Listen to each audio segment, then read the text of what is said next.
সুপ্রিয় দর্শক মণ্ডলী, আমরা আজকে একটা জিনিস আপনাদের সামনে এনেছি, সেটা দেখছেন তাজা কাঁকড়া, হাত পা ব্যাপক হারে ছুটছে, সেটা আপনাদের খুব সংক্ষেপে দেখাচ্ছি। দেখতে পাচ্ছেন কীভাবে হাত পা ছুটছে, দেখুন কত সুন্দর করে, খুব রান্নার খুব টেস্ট। দেখুন কীভাবে তারা আছে এখানে,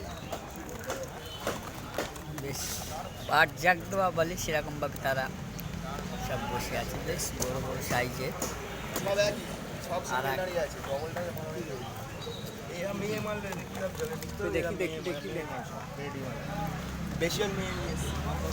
দাদা, কোন কাঁকড়ার টেস্ট বেশি হয়?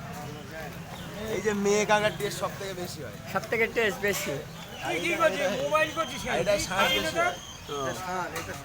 এটা ষাঁড়, ডাঁটটা মোটা হয়। ও কত করে কিলো?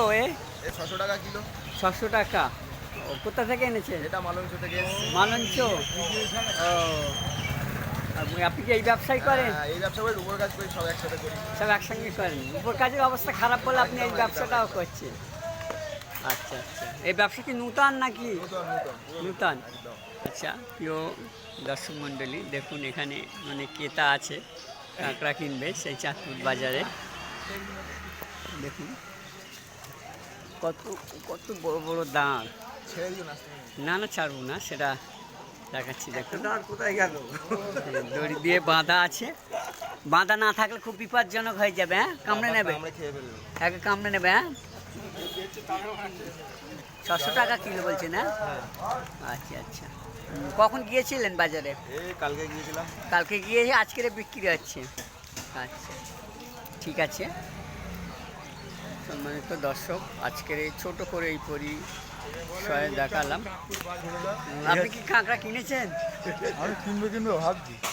বেশ খুব মজা লাগে। কী দিয়ে রান্না করলে সবচেয়ে ভালো লাগে? কলাতে রান্না করলে ভালো লাগে। কী দিয়ে কাঁকড়া রান্না বেশ টেস্ট লাগে? আদা রসুন তাই? আর টমেটো বেশ বেশ ঝাল করলে খুব মজা। একদম চোকা চোকা। ও, আপনার এখানেই বাড়ি? হ্যাঁ, এখানেই বাড়ি। আপনার নামটা যেহেতু একটু বলেন। আমার নাম কি বলবো? বলেন বলেন। বলবো? হ্যাঁ, নামটা বলেন। দেবাশিস। দেবাশিস কি ঘোষ? নাথ। দেবাশিস নাথ। আচ্ছা, এক দাদার কাছে শুনে নিলাম যে কাঁকড়া কীভাবে রান্না করে বেশ টেস্ট হয়। দেখুন কত মোটা দাঁড়, এই সেই দাঁড়টা দেখেন, বেশ বড় সড়ো। দেখেন কাঁকড়া কোথায় চাষ হয় মোটামুটি কেমন? সরবেরিয়ার দিকে চাষ। কতদিন সময় লাগে এরকম বড় হতে, এটা জানো? আমরা বলতে যারা চাষ করে তারাই বলতে পারবে। তারা বলতে পারবে। আচ্ছা আচ্ছা, আপনার নামটা যেহেতু? আমার নাম সৌরভ পাল। সৌরভ পাল। এখানেই বাড়ি? এখানেই বাড়ি। চাঁদপুর পালপাড়ায়? পালপাড়া না, এখানেই মোরাদপুরে বাড়ি। আচ্ছা, মোরাপুর পালপাড়ায় বাড়ি। মোরাদপুর। আচ্ছা আচ্ছা আচ্ছা, ঠিক আছে। সম্মানিত দর্শক, সেই চিত্র আপনাদেরকে দেখালাম। আশা করি ভালো থাকুন, সুস্থ থাকুন, উৎসবের দিনগুলো আপনারা ভালো থাকুন, ভালো কাটুক এই কামনা করে শেষ করলাম। সকলকে ধন্যবাদ।